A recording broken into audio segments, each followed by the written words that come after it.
Dow Jones tumbled again today, closing down 338 points for the day and 5% for the week. But it isn't just the market that has some people worrying in these days of counting every dollar. Lots of people are worrying about their timeshare investments.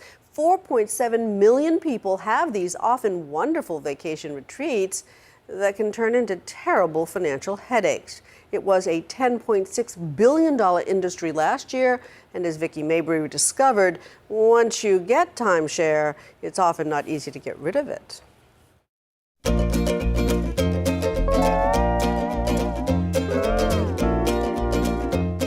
Timeshares. Who hasn't dreamed of owning a little slice of paradise for 1 week a year for the rest of your life?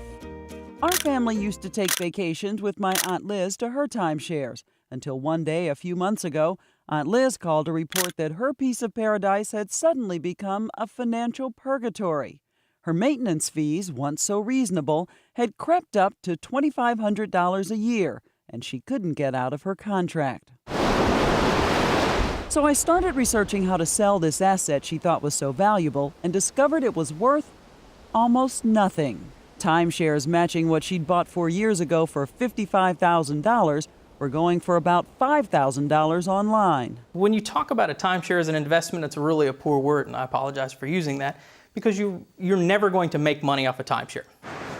The search led me to Brian Rogers, who runs the Timeshare Users Group, or TUG, website. It's just a simple fact of life that once you purchase a timeshare, by and large, the minute you walk out of that door, unlike a car, which would depreciate maybe 15%, that timeshare is already depreciated over 50% or more. Both Brian and Arda, the group representing resort developers, told me that timeshares should not be bought as a financial investment.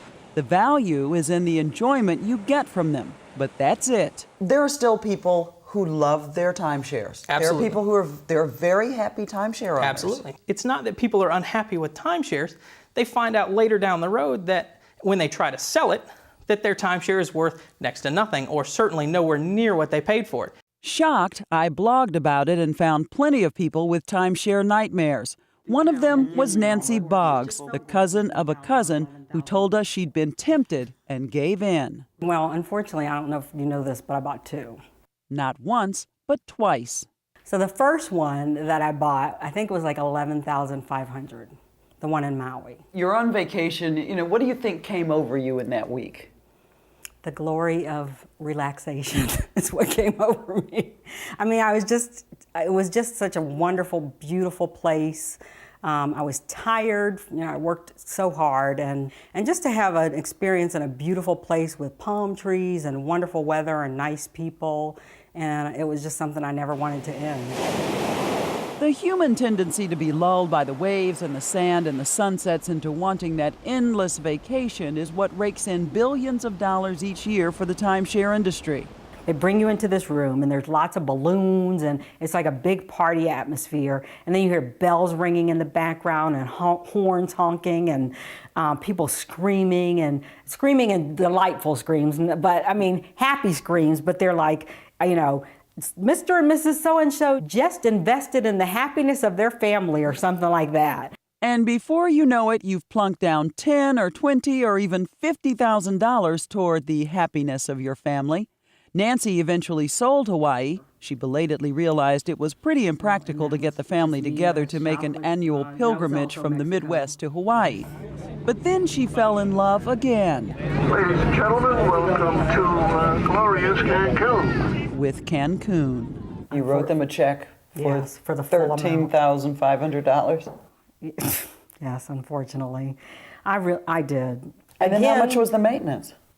It was a couple $100 a month until there was a hurricane. A hurricane that she says damaged the timeshare so much she couldn't go there.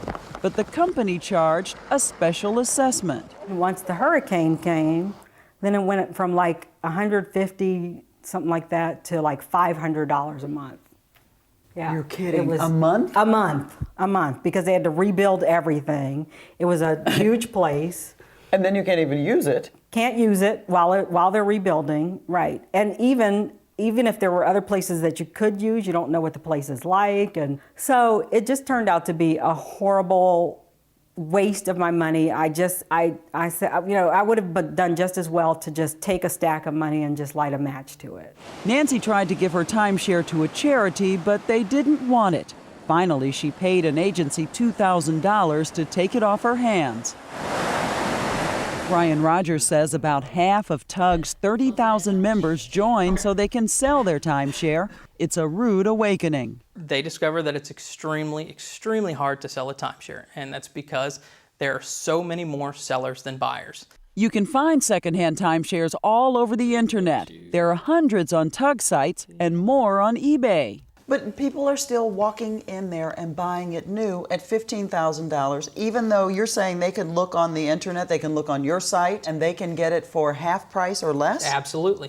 So why aren't people buying on the resale market? Knowledge. People do not know that the resale market for timeshares even exists. One of the big selling points is that not only do you have this investment for the rest of your life, but you can pass it on to your heirs.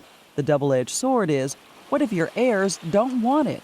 A lot of these are deeded properties. It's just like buying a house.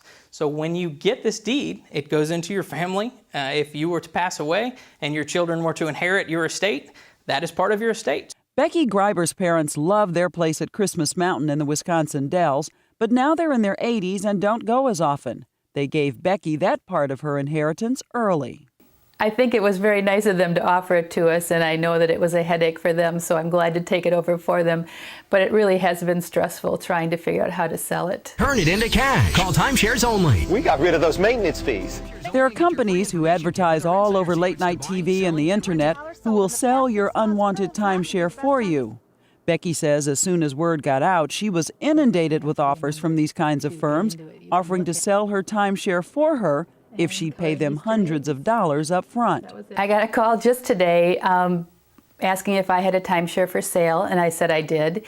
And I said, but I am not willing to pay any money up front. I am only interested in paying commission after I sell the property, and she hung up.